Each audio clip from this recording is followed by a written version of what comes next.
शरद पूर्णिमा की प्राचीन कथा, मावे के लड्डू वाली कथा। बोलो शरद पूर्णिमा भगवान की जय। बहुत पुराने समय की बात है कि नारद ऋषि मुनि नारायण कहते कहते विष्णुलोक पहुँचे। श्री विष्णु भगवान की स्तुति वंदना भक्तिभाव पूर्ण रूप से करने लगे। तब भगवान विष्णु प्रसन्न होकर प्रकट हुए और बोले कि हे मनु, यह कैसे मुनि श्रेष्ठ कैसे याद किया।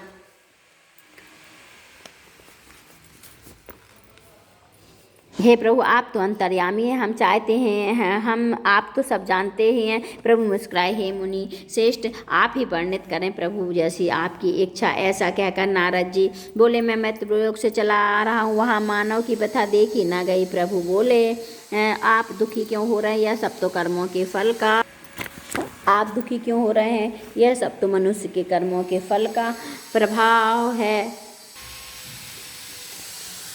नारद जी बोले, हे प्रभु, संसार में मानव बहुत दुखी हैं, उनके कष्टों को दूर करना ही हो। विष्णु भगवान बोले, हे नारद मुनि, मैं तुमको शरद पूर्णिमा के नाम से जानी जाने वाली एक कोजागर व्रत की विधि बताता हूँ, जिसे ध्यानपूर्वक सुनना।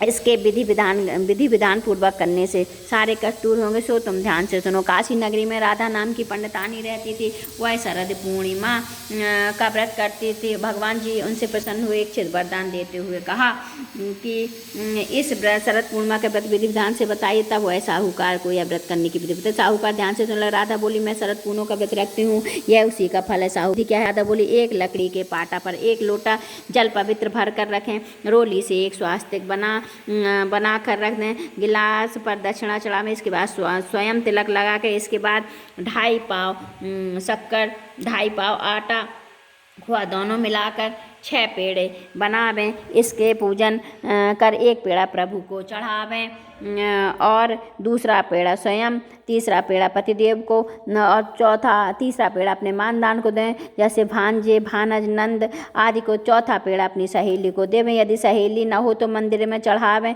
और सहेली 6 माह व्रत रखे उसे पेड़ा देवें। 5वां पेड़ा घर के सदस्यों को बांट दें। 6वें पेड़ा के 6 भाग बनाएं, तुलसी जी को चढ़ाएं, गौ माता को खिलाएं, अहीर को, गर्भवती स्त्री को देवें, कुंवारी कन्या को। इस प्रकार 6 पेड़ा वितरित करें। लोटे में जल से चंद्रोदय के समय चंद्रमा को चलावें।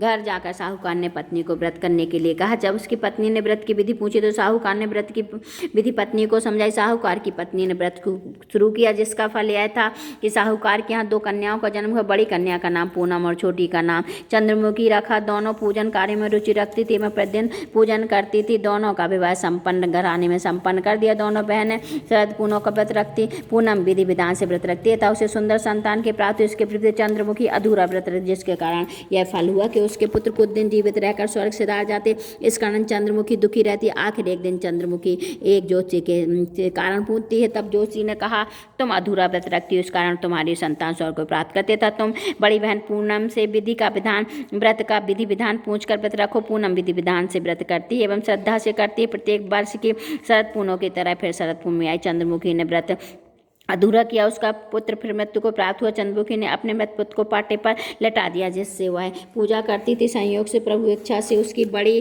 बहन पूनम उसी दिन घर आई।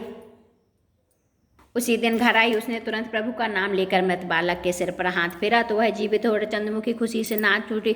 तब वह शरद पूर्णिमा का व्रत एवं महत्व समझ में आया। उसने तुरंत प्रभु से क्षमा मांगी और आती हैं उसने तुरंत प्रभु से क्षमा मांगी, बारंबार प्रभु के चरण स्पर्श किए और कहा, ऐसी भूल अब कभी न होगी।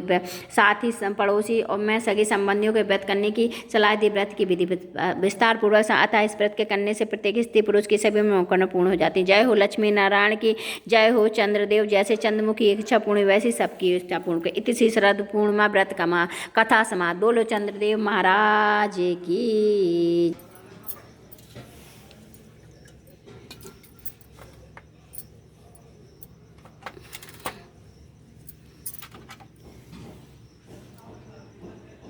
तुलसा महारानी नमो नमः की पट रानी नमो नमः।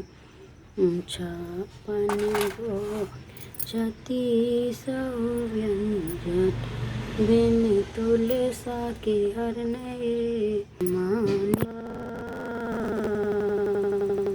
महारानी नमः। हर के पट रानी नमो